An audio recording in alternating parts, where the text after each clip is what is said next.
Hello there. Welcome to Speaking of Business. I'm your host, Nancy Boyle. Today we're going to talk about marketing and maybe some unusual ways to market. We're going to look at nonprofit organizations. How do you market a nonprofit organization? Joining me today are Michelle Chance-Sangthon, online marketing goddess, and Kevin Monahan with the Small Business Development Center. So welcome. Thank you. Glad to be here. Good. Well, Goddess, we're going to start with you. Okay, fantastic. Tell us a little bit about what it is that you do, Michelle.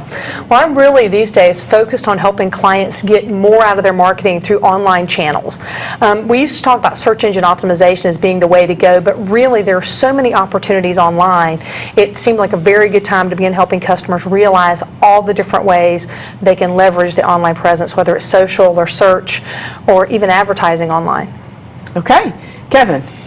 Kevin Monahan, Special Projects Director, Small Business Development Center at the University of North Florida, where you work. I see you all the time there.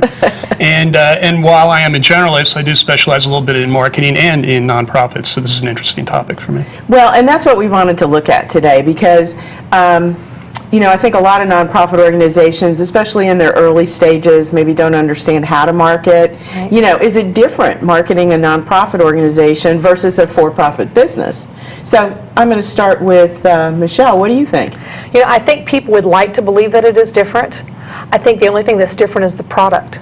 Okay. And so whether you're marketing a nonprofit, if you're doing it strictly for fundraising, for work that you're doing, there are certain customers that you're going to target, so you're going to have a marketing plan if you're doing it well, and you're going to execute that marketing plan and have an entire marketing mix of what you're doing. No different than a regular business. But a lot of times, at least in my opinion, nonprofits think of themselves as not a business. Okay. And they sort of flounder when it comes to the marketing and some of the other things because they think they're just a charity. Okay, Kevin, you want to weigh in on that one? Well, I agree with her in that some nonprofits don't see themselves as marketers. They don't use a lot of business terms. They'll use, instead of sales, community friend raising. It's sales. Okay. So a lot of that does overlap. But I will say that I think that just as it was in getting press releases through and getting stories in the newspapers and other media in the old days, nonprofits have an edge. And social media was really, really coming along at the right time for a lot of nonprofits to tell their story. The problem is, a lot of them aren't telling their story. Okay, so how do we fix that? Well, first we have to understand what the problem is. Okay. And I think the problem is a basic fear of social media or a lack of knowledge or a shoving it off and prioritizing something else. This is not going away. Mm-hmm. If anything, it's going to get bigger and bigger. Yeah. What we find, or at least what I find, is the standard executive director of a nonprofit is a baby boomer. Typically female, but could be a guy as well. And they have an aversion to learning social media. And even if they did embrace it, they want to give it to somebody else. They don't want to do it themselves. Right. That's the beginning of the problem. Okay. So, Michelle, I know you have something to say about that. Well, I think that social media is, and along with the other marketing things, social media can play an important part of the mix. I mean, if your nonprofit is about social justice or you're doing things to change the world, what better opportunity than to reach people far beyond your own community? I mean, there was a time that if you had a small little charity and you were running a food bank where you were limited to what was happening in your community unless you got a big sponsor, a big donor. Now you really can friend raise and have that have the word spread via social media, via online networks. And it really changes things because now I can talk about this nonprofit that I'm in love with or that I want to support to my friends that don't live in the Jacksonville area, and mm-hmm. they can tell their friends. It's like that old Suave commercial, and they told two friends, mm-hmm. and they told two friends, and so on. And I think that people have to learn to embrace it. I agree with Kevin. It's not going away. I mean, we are 10 years into sort of having a social web, and people don't really realize that and get that. We've been able to communicate in different ways on the web, and it's not going to go away. People like it, and people are really beginning to embrace it. And this next generation that's coming along doesn't really know a web where they can't have their opinions heard and where they can't have their voices shared and where they can't hold up a picture and ask their friends, do you like this? Or do you want to know more about this? So a nonprofit does not want to be the last group of organizations to embrace right. Generation X, Generation Y, millennials, and what's coming next. But they have to pay attention because they're all getting their information from different platforms or favor different platforms. So certain nonprofit stories are built for, or I think best served by different platforms. We also have to look at the demographics and what people are following. Right. Okay, so let's kind of back it up just a little bit. Would you say that it starts with that organization having a good website? Yes, I see that as the hub of what Okay. you're doing because it's the Because- first thing that people check. So we've got the base is having a good website. Do most nonprofits have a good website? It depends. It really does depend because we have hundreds of nonprofits in our Northeast Florida community. Okay, Okay. and some are fledgling, some are in their first 3 years, and we do a lot of work with that group. But then there's 200 hardcore, been around a long time, and many of them have excellent websites, and some have surprisingly bad websites considering how long they've been around. And it's the same thing. We built it. It's been out there. We haven't had to do anything with it for 5 years. Yeah. How great is this thing working? Okay, so obviously you need to review that periodically and update it and whatnot. Absolutely. So we've got the base, we've got the website, whether we're a young organization or whether we're a established organization. So then what do we do next? Especially with nonprofits, usually there's not a lot of money. So how would you walk that nonprofit through that process then, Michelle? That's really a great question, but I think it begins with building your base of volunteers, honestly. Okay. One of the organizations that I'm really feel strongly about here in Jackson was called Rethreaded, and we have a very strong volunteer base. And then volunteers are taught and trained on what the story is, and we understand and know about the organization, and we're able to share that, and we share it word of mouth. And people don't like to think this way, but it's really not any differently than 50 years ago. That's how most things were told. We're telling stories. It's just that now I don't have to see you face to face to tell that story. I can go onto Facebook or I can go onto LinkedIn or Twitter and say, hey, did you guys know about this organization, or have you heard about this problem we're facing in America, or do you know about these things going on? So we don't have to have that face-to-face connection, but it's still exactly the same thing we've been doing for years and years and years of that communication. Also, the trick is to have a plan. Yeah. We know what our mission is. We know what we're trying to do. What are we trying to do? Well, we're trying to get people to come to our gala in September. Okay. Okay, let's speak with one voice. Let's break this up. Who's our speaker? Okay, we put something out on social media about the speaker. What about our volunteers? They're doing a great job. Let's speak about that the following month. Right. And you work that in a conscientious effort to make sure everybody knows everything about this event without beating it to death. Right.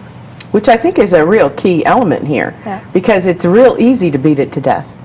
Well, yes, and I think that goes back to, I know you're going to talk about Michelle's book in a minute, but we were just talking before coming on that incremental is a word we both use a lot because it's all about that slow but steady, long-term relationship that we're keeping with our audience. Well, that's a great segue to the book. Thank you, Kathy. Well, it is, and we've all heard the tortoise and the hare story, right? And so my book kind of reminds me of that, but it's incremental marketing on a micro budget. And it sort of came about because I had these marketing tasks that I needed to do for my company, and so for about a year, I complained that I never had time to do these marketing tasks. And I sort of had this aha moment one day, and I said, if I'd been working on this project for 20 minutes a day for the last year, or an hour a day for the last year consistently, and actually an hour a day in business terms equates to a month of marketing at the end of a year. So, I asked people who I speak to, I said, what do you think your business would look like if you had a whole month of marketing every year that you spent working on your marketing projects? And so that incremental thing really does add up.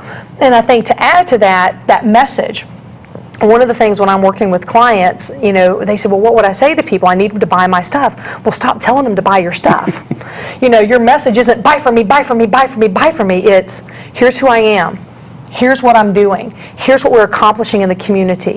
Here's how you can help. Here are the people who are helping. Here are the people we're helping. And I think having that solid plan of how you're going to execute a marketing plan, and whether you're a nonprofit or not, it's the same story. Here are why we are experts in what we're doing. And to go back to Rethreaded, they're changing women's lives right here in Jacksonville through their efforts, and we all know the story. But the whole thing of being able to do that in an incremental basis, they've been working for a year at it now. So they're trying to double their attendance that they had at their big gala last year, simply by continuing to tell the story and tell new stories and reaffirm the stories that are happening in the lives of the people they're working So, with. for example, it Yeah. wouldn't necessarily be the story of a coffee shop, which has its moments. Mm-hmm. The reality is, it's the story of a coffee shop that's run by a nonprofit organization. Right. What does that mean? Who works there? What training is involved in that? What participants benefit from that? And how does that fit into the fabric of the local community?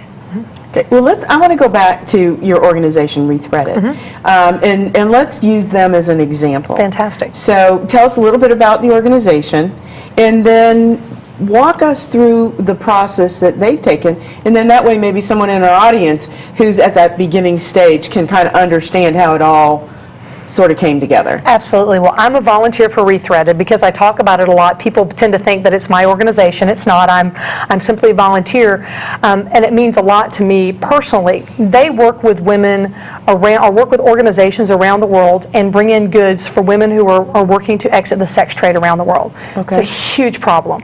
And so they bring in retail goods that they sell stateside. Then the profits from those retail goods go in to help women right here in Jacksonville who are trying to exit lives of addiction or lives of the sex trade. And they train 4 women at a time in sewing and art and life skills to help them create a new life. And their tagline is "Sewing a New Story." Okay. So it began with volunteers, and it began with home parties telling the story about the lives of the women that were being changed. And the founder, Kristen Keene, started an organization in India and has now lives here in Jacksonville and now has Rethreaded here in Jacksonville. And by telling that story and then doing fundraising and doing resale, because this is the new sort of the new trend, is you have businesses that are in retail to make a profit to fund their organization, and they still rely on donations, and they're happy to take donations, but having this product to sell, well, now they're able to train women to make new products. So they upcycle T-shirts here in Jacksonville into other products. Right now they have a cute little baby pants that are just adorable, and then those profits go back in to fund the operation and fund more people being trained and helping them change their lives. Well, they started with volunteers like myself in using their website, and they're built on a website where they're able to regularly update the content. And they're probably using a WordPress platform, I believe, so they're able to have an interactive website that's always up to date. Okay. They leverage Facebook. They have a private group for volunteers so that they can get information out to volunteers and help us know the information that needs to be shared and the information we need to talk about. And then they also have a public page on Facebook, and they run events through Facebook. So on June, I believe it's June 8th, they're having a big event, and so they've already started promoting it on Facebook, and they've been promoting it for weeks about this event that's coming up on June 8th. Okay. And so they've actually leveraged, and by the way, other than time, the actual hard dollar cost for all this is next to zero. I think maybe some pizzas and sodas for volunteer meetings when we come in person, but this is actually mostly a volunteer crew of people who care and want to help. And so the cost, because I know one of the things we talked about is how do you leverage the cost of social media? It's not free and it's not cheap. It takes time sometimes, and then sometimes that's more precious than being able just to pay someone to do something. But it does take time, and over time, though, they've built a unique following of people who are very interested and want to share and tell the story. Well, how does a nonprofit organization then determine which social media to use? Or is it figuring out how to use all of them connectively? You need a little guidance on that, especially if somebody's not been in it before. Okay. So, we can do a quick review, but for example, let's jump right out to Pinterest, all right? Pinterest, not necessarily one of the newer ones, but kind of new. 85% female. If your demographic is female, if your demographic is a visual client, you got to be there. It's as simple as that. If you can tell your story with pictures and have something running behind that, that's the place for you. If you're working the high end of fundraising and you want to reach the muckety mucks, then you're going to have a little bit of a presence on LinkedIn because that's where the career people are. Okay. Facebook is the outdoor barbecue. It's where you reach everybody. Okay. Within a certain age. It's sort of an aging, when younger people are on Instagram, Tumblr, and Twitter. See, and some of these I've barely even heard of. Right. I had the big three. I had Twitter, Facebook, and LinkedIn, and I was It's a good figuring start. out how to use those, Right. So it's an ever-evolving thing, clearly. And one that people don't think about as a social network, but truly is YouTube. Okay. And that gets kind of left behind. And we have, and I brought my phone on stage today, but I mean, we all walk around now with this device, this mobile phone, and sometimes we'll use it to make a call. But we take pictures, we post to Facebook, we'll shoot a quick video, and I believe that Bill Murray said the other day, this has 200 times the power of the computer they sent to the moon, and he uses it to throw pigs' heads at houses by playing Angry Birds, you know. And so we have this remarkable device that folks are using and they have with them. And typically, when I'm teaching a class, I'll ask people to take out their phone and I'll have everybody stand up and I'll say, sit down if you've only used this to make a telephone call today. And maybe 1 out of 30 people will sit down because most everyone else is using it for some other device. So we have in our hands a high-end camera, high-end video camera, access to the entire world within 3 feet of us 97% of the time. There's a new study that Guy Kawasaki recently completed, and the study result was that at work, every day, every hour, someone spends 16 minutes on some form of internet-based program. Wow. If you're a nonprofit, do you want a piece of that? Yes, of course you do.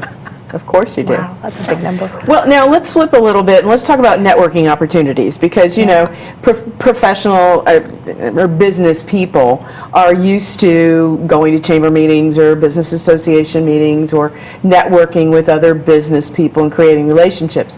What's different about that, or is there a difference for a nonprofit organization, and how can they use that whole concept of networking? Well, there isn't a difference, but what there is there's this thinking that just because you're a business person, you know how to network better than other people.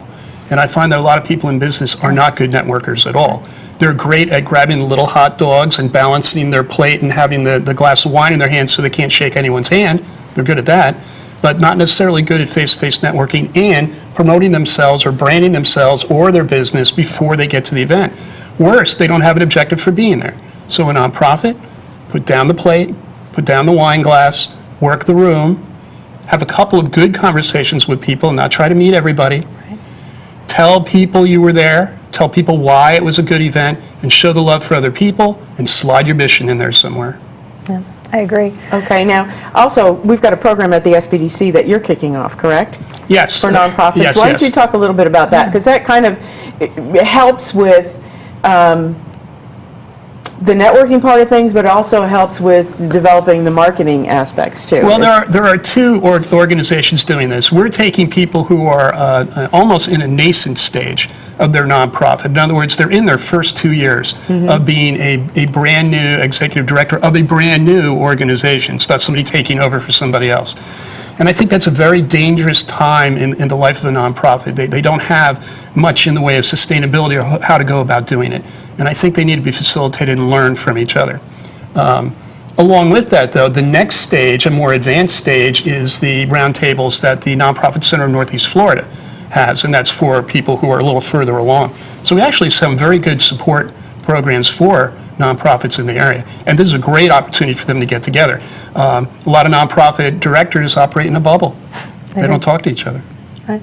I think they see each other as competition for the same dollars. Yes. And I don't think that's true. I think there's a lot of opportunity to really sort of cross-network and find ways to work together for that. And Kevin, I just want to piggyback. One of the things I talk about in the book is networking, because even though we're talking about incremental marketing on a micro budget, two of my biggest things are in-person networking and finding your best referral sources and working those. You're not always trying to find a new customer. But I talk about the idea of going into a meeting and bringing only 3 business cards and mentally staple a $100 bill to each of those business cards. Now, who in this room are you going to spend the next hour with? You have $300 to give away. Who are you going to take your card with that $100 bill to and spend some time with them and find out about them? You know, because it's not, again, it's back to this, it's not me, and we don't know how to network, and we always think, I need to go here and do like the Oprah card giveaway. You get a card, you get a card, you get a card, you get a card. And it's not the race to give out the most business cards, it's the race to deepen relationships, and it's the opportunity to really talk with people and figure out how you can be of help to them, and potentially there's a way they may be of help to you. So to me, all social media, all of it, is nothing more than an inexpensive, effective way to create a relationship before you have the face-to-face. And it accelerates the relationship in between times to meet. I would agree. So how does somebody go get started with this? You know, I've got my nonprofit organization, and we're going to pretend I have a good website. Okay. Okay? And I've been around for, you know, a little while. You know, it's not 20 years, but I've been growing my nonprofit organization for a couple of years. And so now I'm hearing you really need to get out there into the social media. So what do you do first? Do you know who your target market is? Okay? So let's say we've identified the target market. And so then you need to find where they are, right? And this is, again, sadly, it goes back, it's no different than a regular company. Okay. You know, if you're selling blue widgets, you need to find the people who want to buy blue widgets. Why don't we use a widget example? I don't know, but it's nice and simple. But I don't even know what a widget is. neither do any of the us. point. That's the That's point, the I point. think. But, you know, so again, for Rethreaded, what people are interested in social justice, what people are interested in seeing women exit the sex trade, who has a heart to see women whose lives are going to be changed, and how do you reach those people? And sometimes they're like your volunteers, right? The people who will like your business are often similar to the people who volunteer for your business. And so it's going to be reaching into their networks and their friends. If you don't have any volunteers, you have to back up and get some, I think. I mean, I don't know how much you guys talk about volunteership with nonprofits, but No, it's huge. huge. I mean, first of all, you need volunteers because it's not enough people to do the things that you're doing. They are also, without them even knowing it, potential contributors, potential board members, and it goes on and on. So telling the story and helping them tell the story to other people is a big part of it. You'd never think 10 years ago that there would ever be something like a volunteer who just does social media. True. You know, and True. we're actually seeing that now. So it's a really important part of what's going on with nonprofits. Now, what about privacy issues and things of that nature with some of this social media? You know, you hear these horror stories about Well, I'll give you an identity theft and example, stuff. and then I'm going to let Michelle jump in on that. But an example would be an organization that works with foster kids. Got to be careful putting pictures of foster kids. Oh, up, right? absolutely. And depending on who your participants are, that can be an issue. But there's nothing keeping you from talking about testimonials or examples or not a name, but a function, things like that. There's a way around all of those things. No matter what the challenge is, you can still tell the story. Okay. Well, I think privacy is always something we should be aware of, regardless of who you are. I mean, I know people who check in from home and things like that. I don't do that on social media, and I'm pretty much out there, but I don't tell people where I live, and I don't share those kinds of things. And so I think a lot of it is common sense, which sometimes isn't so common, Yes. right? And We're so, going to Italy for yeah. 2 months, and here's our address. Yeah, please come visit my house while Right, I'm gone. right. I just got a great big German Shepherd who'll be guarding my house while I'm away. Yeah. But I think that it's a matter of having some policy and having some training. And once something is out there, it's out there. Right, we've witnessed in the news time and time again, even this week, problems with people behaving in a certain way and having that captured, captured via audio, captured via YouTube, and it spreads like wildfire because everybody loves to spread bad news, right? And so I think it really begins with having conversations about things that are appropriate, and whether they're volunteers or whether they're staff members. Some people don't like the idea of having a social media policy, but I think at least some guidelines to say, these are things that are great for us to talk about. We always want to be authentic and transparent. Sure. But I personally would feel very uncomfortable if I was at Rethreaded. I would never take a picture of the women who are working there because this is their private life. Sure. And without their permission, in the countries, and I asked, and I had to learn this. I asked Kristen one day. I said, "Do we publish the stories of the women in India?" And she goes, "Actually, we can't publish many of their faces because many of them actually aren't out of the sex trade yet. They're trying to save money to exit. And if the people who employ them ever found out, their lives would be in danger." Sure. And so you have to be cognizant of that. And these are sort of some extreme examples because of the children, because of women. But I think it also matters from a security standpoint. You should always be aware. But because that's out there doesn't mean you shouldn't do it. Okay. But what happens with volunteers is they get excited. They're really Sure. enthusiastic, and common sense sometimes takes a back seat. Somebody takes one picture too many, and that's where you have to have a policy. Okay. Now, what about return on investment? I mean, we're talking about minimal cash investment here, but we are talking about a time investment. Absolutely. So how does one measure the return on investment with these various things, because, and we were having this conversation before, the return on investment people want about social media, but then they're not tracking other things. So if we want to get a really good picture of what's working for our marketing efforts, how do we go about doing that? I think first you have to decide what you're going to measure. Okay. Are you measuring it in donation dollars? Are you measuring in number of people liking you? Are you measuring in number of people having conversations about you? On Facebook, you're able to see some of those insights. Are you measuring it by the number of people who came to your website after you published your press release? Each of the things that you're doing, you have to establish what you're going to measure. Sometimes it's not having, people will want to do contests and get 100,000 likes. Well, 100,000 likes may only be 500 people are relevant to what you do, and the other 999,500 just want to win the prize. Right. Right, and so you have to decide what that important measurement is for any business, but nonprofits especially. I have a feeling a lot of it goes back to what did this net us in donations? Well, and really, that's the bottom line. It's, if we don't have the money coming in, we can't provide the service to whoever our constituent is. So to me, there are formal and informal ways to measure, and I'll give you an informal. Google Analytics would be a formal, for example. Okay. An informal would be, even at our office, somebody will come to me and say, we've only got 4 people in the class tomorrow. We're thinking of canceling it. So well, let me take a crack again at social media on it. And then we'll put it on our blog, and all of a sudden they'll come back 15 minutes later and say, we just got 6 people, we're going to do the class. That's a good measure. Sure. So again, it kind of goes back to knowing who your market is and what you're trying to do, which kind of goes back to the plan. Imagine that, having a marketing plan. Really? It's remarkable, isn't it? That could catch on. Yeah. So we still have a little bit of time, so let's walk through the elements of that marketing plan real quick for the nonprofit that's not used to this. Okay. Well, the first thing you have to decide on is what your message is, right? So we're planning to do what? Next, what's the population that we're going after, going back to the demographic? What platforms are we going to use to do that? What policy do we have on those platforms? What people are going to do that work, right? Where are we placing it? And then its performance. Do we measure its performance? And then that circle just keeps going around over and over again.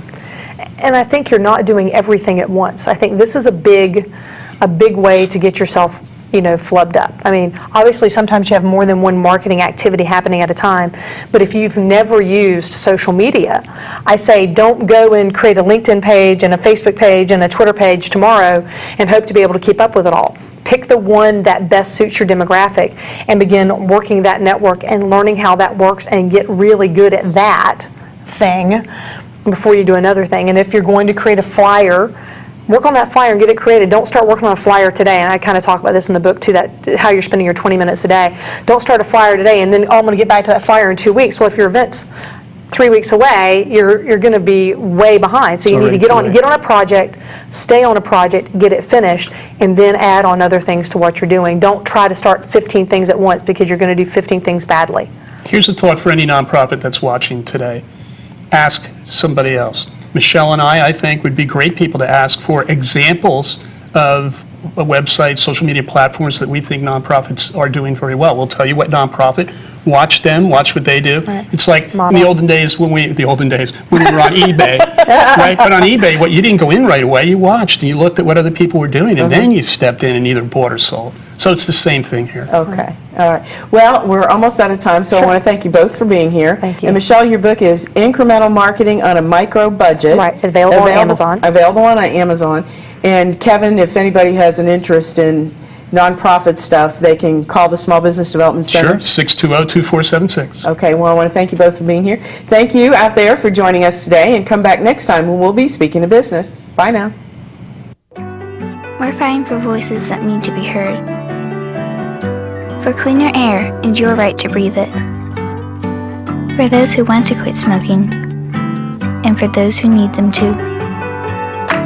We're fighting for clear skies over every city, and healthy lungs throughout the country. The American Lung Association isn't just fighting for air, we're fighting for all the things that make it worth breathing. Join us in the fight at fightingforair.org.